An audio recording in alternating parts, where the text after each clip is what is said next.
আমরা রাসূলকে ভাই ফিল করতে পারি না। আমরা সবাই বলি যে আমরা আশেকে রাসূল, কিন্তু আমরা আসলেই আশেকে রাসূল বলতে যা বোঝা যায়, যেভাবে আমরা মিন করতে পারি, একজন মানুষ সবচেয়ে বেশি বিনীয় হবে। নবী যা বলেছেন তা আঁকড়ে ধরতে হবে, নবী যা নিষেধ করেছেন তা আমাদেরকে অ্যাভয়েড করতে হবে। ওমা আরসালনাকা ইল্লা রাহমাতাল লিল আলামিন, সমস্ত জাতি, জিন জাতি, মানুষ জাতি, প্রাণী জাতি, সবার জন্য তিনি রহমত। এখন অন্য ধর্মের মানুষ যারা আছেন, এটা আপনাদের বিষয়। This is nothing but the headache of yourself. আপনি মানছেন না, কিন্তু আপনার জন্য তিনি রহমত স্বরূপ, তিনি আপনারও নবী। তো সম্মানিত এখানে উপস্থিত যারাই আছেন, সম্মানিত অফিসার্স, বাংলাদেশ ব্যাংকের সমস্ত অফিসার্স, স্টাফ, দায়িত্বশীল যারাই আছেন, বলেন যারা পৃথিবীতে নাস্তিক, যারা আল্লাহকে মানে না, তাদের আল্লাহ কি? আল্লাহ। আপনি মানছেন না, এটা আপনার প্রবলেম, কিন্তু তাদের স্রষ্টা তো আল্লাহ। নবী মুহাম্মদ সাল্লাল্লাহু আলাইহি সাল্লামকে সুসংবাদদাতা হিসাবে, সতর্ককারী হিসাবে পৃথিবীতে প্রেরণ করেছেন। ইয়া আইয়ুহান নাবিয়্যু ইন্না আরসালনাকা শাহিদাও ওয়া মুবাশশিরাও ওয়া নাযীরাও ওয়া দাঈয়ান ইলাল্লাহি বিইذনিহি ওয়া সিরাজাম মুনীরা। সুবহানাল্লাহ, আল্লাহু আকবার। আমি বলেছিলাম ওমা আরসালনাকা ইল্লা রাহমাতাল লিল আলামিন, সমস্ত প্রাণীদের জন্য নবী মুহাম্মদ সাল্লাল্লাহু আলাইহি সাল্লামকে রহমত হিসাবে প্রেরণ করেছেন। এবং সহিহ বুখারী সহ আর অন্যান্য বর্ণনায় অনেক হাদিসে নবী মুহাম্মদ সাল্লাল্লাহু আলাইহি সাল্লামের কিছু বিশেষ শ্রেষ্ঠত্ব দিয়ে, কিছু স্পেশালিটি দিয়ে পাঠিয়েছেন। যেমন অন্যান্য সকল নবীকে একটা বিশেষ জাতিগোষ্ঠীর উপর প্রেরণ করেছেন, কিন্তু আমাদের নবীকে শুধুমাত্র একটা বিশেষ জাতিগোষ্ঠীর উপর। যত ধরনের জাতি আছে সমস্ত জাতির উপর আল্লাহ রাসূলকে প্রেরণ করা হয়েছে। কাল হাসরের দিন কেউ কখনো সাফায়াত করতে পারবে না, কোনো নবীও না। প্রত্যেকে ভয়ে থরথর করে কাঁপতে থাকবে। সেদিন নবীরাও কাঁপতে থাকবে, সমস্ত ফেরেশতারা, মানুষরা এক কাতারে এসে দাঁড়াবে, ভয়ে থরথর করে কাঁপতে থাকবে। কেউ কোনো কথা বলতে পারবে না। যিনি কথা বলবেন, আল্লাহর নির্দেশে যিনি কথা বলবেন, তিনি সত্য কথা বলবেন। আর কথা শুধু একজনই বলবেন, তিনি হচ্ছেন নবী মুহাম্মদ সাল্লাল্লাহু আলাইহি সাল্লাম।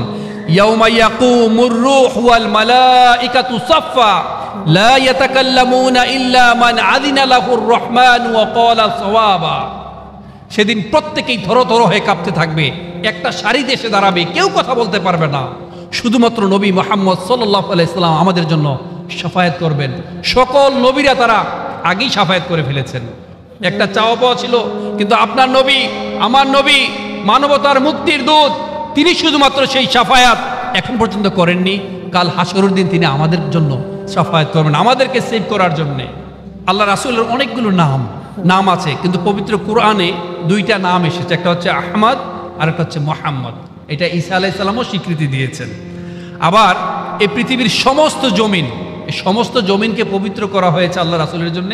যে কেউ চাইলে সেখানে নামাজ পড়তে পারবে। আর গনিমতের মালকে হালাল করা হয়েছে আল্লাহ রাসূলের জন্য। আর আরেকটা বিষয় হচ্ছে, আল্লাহ রাসূল সাল্লাল্লাহু আলাইহি সাল্লাম যেই এলাকায় থাকতেন, যেখানে বসবাস করতেন, সেখান থেকে মিনিমাম 30 দিন ব্যাপী যে পথ চলা, এই 30 দিন ব্যাপী যে দূরত্ব, এই দূরত্বে যত কাফির থাকবে, যত মুশরিক থাকবে, তারা ভয়ে আতঙ্কিত হয়ে থাকবে রাসূলের।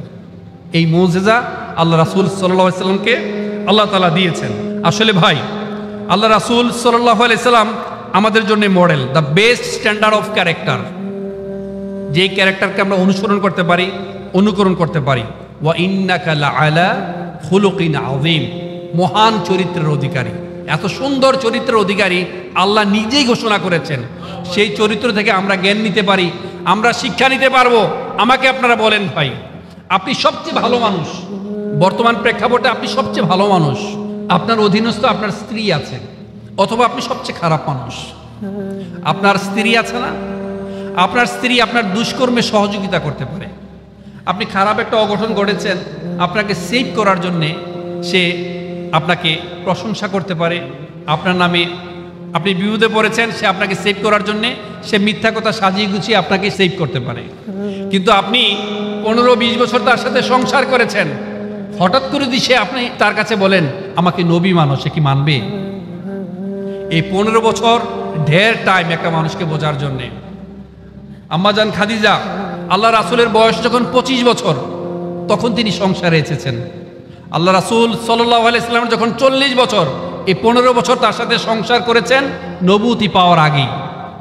যখন নবী মুহাম্মদ সাল্লাল্লাহু আলাইহি সাল্লাম বলেছেন আমার উপর আল্লাহর পক্ষ থেকে নবুয়তি এসেছে, হযরত খাদিজা সাথে সাথেই তিনি ঈমান আনলেন, তিনি বিশ্বাস করলেন। আপনার স্ত্রী, আপনি যদি নবী বাদ দেন যে আমাকে কালকে থেকে পীর সাহেব ভাববা, আপনার দুষ্কর্মে সহযোগিতা করতে পারে, কিন্তু যদি বলেন কালকে থেকে আমাকে পীর সাহেব ভাববা, সে কি ভাববে? একজন বন্ধু হযরত আবু বকর, ছোটকাল থেকেই বন্ধুত্ব ছিল, মিনিমাম নবুয়তি পাওয়ার 15-20 বছর আগে থেকেই বন্ধুত্ব ছিল। আপনার বন্ধু আপনার দুষ্কর্মে সহযোগিতা করতে পারে, আপনাকে ধরাকে সরাজ্ঞান করার জন্য আপনাকে সেভ করতে পারে, আপনার প্রশংসা করতে পারে, কিন্তু সেই বন্ধুকে যদি আপনি হঠাৎ করে বলেন আমাকে নবী মানতে হবে, সেই বন্ধুকে যদি আপনি বলেন আমাকে নবী মানতে হবে, সেই বন্ধু কি নবী মানবে? কি বলে, মানবে কিনা? একজন গৃহ পরিচারিকা, একজন কাজের লোক, একজন দাস, যায়েদ ইবনে হারিস, তিনি ছোটকাল থেকেই অলমোস্ট তার বয়স যখন 15 বছর, তখন থেকেই ধরেন আল্লাহ রাসূলের সাথে আছে, কিন্তু আল্লাহ রাসূল সাল্লাল্লাহু আলাইহি সাল্লামের নবুয়তি যখন পেয়েছে তখন তার বয়স 30 বছর। একজন কাজের লোক আপনার দুষ্কর্মে সহযোগিতা করতে পারে, আপনি যদি তাকে উপর হুকুম দেন, আপনি যদি তাকে হাদিয়া তোহা দেন, সে আপনার প্রশংসা করতে পারে, কিন্তু রাতের আধারে একান্ত নির্জনে তাকে যদি বলা হয় তুমি আমাকে নবী মানো, সে আপনাকে নবী মানবে না, সে আপনাকে পীর সাহেব মানবে না, আপনাকে বুজুর্গ মানবে না, যদি আপনি সেই কোয়ালিটির হন।